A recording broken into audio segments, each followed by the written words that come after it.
నేటి లేగదూడలే రేపటి పాడి పశువులు అన్న సూత్రాన్ని రైతులు గుర్తుంచుకోవాలి. పాడి పరిశ్రమ దినదినాభివృద్ధి చెందాలంటే లేగదూడల సంరక్షణలో అశ్రద్ధ కనబరచకూడదు.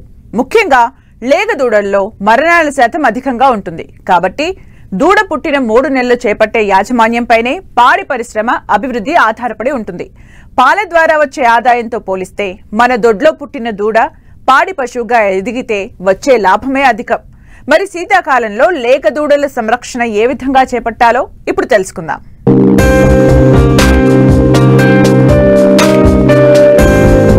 నేటి పెయ్య దూడలే రేపటి పాడి పశువులు. అవి రాబోయే రోజులలో పాల ఉత్పత్తికి పునాదులు. పెయ్య దూడల సంరక్షణలో ఏమాత్రం అశ్రద్ధ చేసినా రాబోయే రోజులలో దాని పాల ఉత్పత్తి సామర్థ్యాన్ని నష్టపోవలసి వస్తుంది.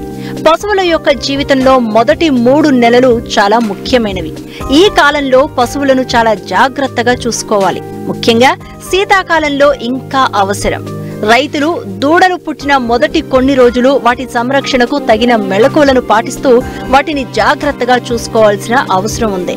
వాటి ఆరోగ్యం సరిగా ఉంటేనే భవిష్యత్తులో వాటిలో పాల ఉత్పత్తి సరిగ్గా ఉంటుందని దూడల సంరక్షణలో చేపట్టాల్సిన సమగ్ర యాజమాన్య పద్ధతులు తెలియజేస్తున్నారు పశ్చిమ గోదావరి జిల్లా వెంకటరామన్నగూడెం గేదెల పరిశోధనా స్థానం ప్రధాన శాస్త్రవేత్త డాక్టర్ కె ఆనందరావు. దూడలను పోషించడము. ఈ యొక్క శీతాకాలంలో ఈ 6 నెలల లోపల దూడలు చలికి తట్టుకోలేవు కాబట్టి వీటికి సెపరేట్గా చల్లగాలి తగలకుండా షెడ్ చుట్టూ డేరాలు అమర్చి వీలైతే దోమల బెడద కూడా ఎక్కువగా ఈ శీతాకాలంలో ఉంటుంది కాబట్టి మనము ఈ యొక్క వేపాకు పొగను కానీ యొక్క దూడ షెడ్లలో వేసుకున్నట్లయితే దోమల్ని తగ్గించుకోవచ్చు. అదేవిధంగా వీటికి చుట్టూ కూడా డేరాలు కట్టుకున్నట్లయితే మనకు వేడి తగిలి యొక్క శీతల కాలం నుంచి ఈ దూడలను రక్షించుకోవచ్చు. ముఖ్యంగా ఈ దూడల్లో ఈ యొక్క పాలు తాగడం వలన కొన్ని దూడలు ఎక్కువగా పాలు తాగడం వలన వీటికి ఈ తెల్లపారుడు అనేది ఉంటుంది. ఈ తెల్లపారుడు అనేది కొలిబ్యాసిల్లోసిస్ లేకపోతే సాల్మోనెల్లోసిస్ అనేటటువంటి బ్యాక్టీరియాల వలన వస్తాయి. ఈ తెల్లపారుడు అజీర్తి వలన కూడా తెల్లపారుడు వస్తుంది. కాబట్టి తెల్లపారుడు వచ్చిన వెంటనే రైతులు వెంటనే తెల్లపారుడు గమనించిన వెంటనే పశు వైద్యుని సంప్రదించి దానికి సంబంధించినటువంటి యాంటీబయాటిక్ మందులు ఇచ్చుకున్నట్లయితే ఆ దూడను సంరక్షించిన వాళ్ళు అవుతాము. తద్వారా ఆ తల్లి నుంచి పాలు తీసుకోవచ్చు. ఏ కారణం చేతైనా దూడ మరణం సంభవిస్తే మళ్ళీ తల్లి పాలు ఇవ్వడం అనేది జరగదు. అదేవిధంగా సక్రమంగా 10 రోజులు పుట్టినటువంటి 10వ రోజు డీవార్మింగ్ చేయడము, మళ్ళీ 20వ రోజు చేయడము, 30వ రోజు చేయడము, అక్కడి నుంచి ప్రతి నెలకు ఒకసారి డీవార్మింగ్ చేసుకున్నట్లయితే ఈ దూడల్ని మనం సంరక్షించుకోవచ్చు. అదేవిధంగా కొద్దిగా 10 పశువులు 15 పశువులు ఫారాల్లో పెట్టుకున్నటువంటి వాళ్ళు ఖచ్చితంగా యాంప్రోలియం పౌడర్ని ఈ యొక్క దూడలకు ఇవ్వాలి. ఈ యాంప్రోలియం పౌడర్ ఇవ్వటం వలన కూడా మనం కాక్సిడియోసిస్ అనేటటువంటి ఎర్రపారుడిని మనము తగ్గించుకోవచ్చు. కొన్నిసార్లు ఎర్రపారుడు ఉంటుంది, తెల్లపారుడు ఉంటుంది, మిక్స్డ్ ఇన్ఫెక్షన్స్ ఉంటాయి.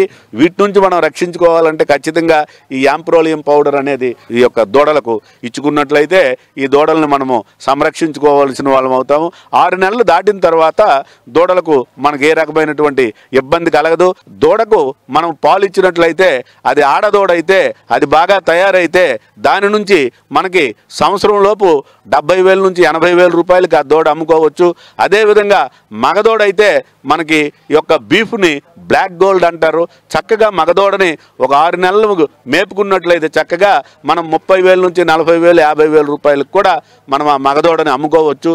వీళ్ళు ఎంతసేపు పాలు సేపు వచ్చిన తర్వాత దూడను బయటికి తీసుకొస్తున్నారు, దూడను ఎండగడుతున్నారు. చాలా వరకు దూడలు 3వ నెల వయసులోనే చనిపోవడం అనేది జరుగుతుంది.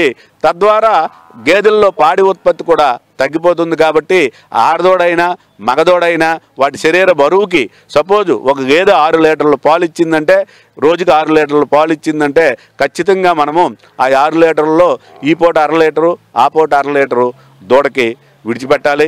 అదే 10 లీటర్ల పాలు ఇస్తే ఈ పూట లీటరు ఆ పూట లీటరు దూడకి ఇచ్చినట్లయితే ఈ దూడలు ఏపుగా పెరిగి అవి కూడా వాటి నుంచి కూడా మీకు మంచి ఆర్థిక వనరులు అనేవి వస్తాయి. ఎందుకంటే ఈ దూడ ఆడదూడ అయితే దాన్ని సూడు కట్టించి అమ్ముకుంటే మీకు 1,50,000 2 లక్షల రూపాయలు వస్తుంది.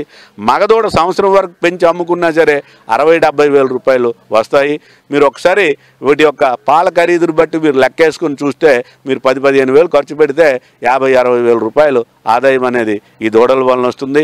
కాబట్టి రైతు సోదరులకు ముఖ్యంగా ఈ దూడల విషయంలో ఏ పరిస్థితుల్లో కూడా ఈ యొక్క పాలు ఇవ్వడం అనేది మానకండి.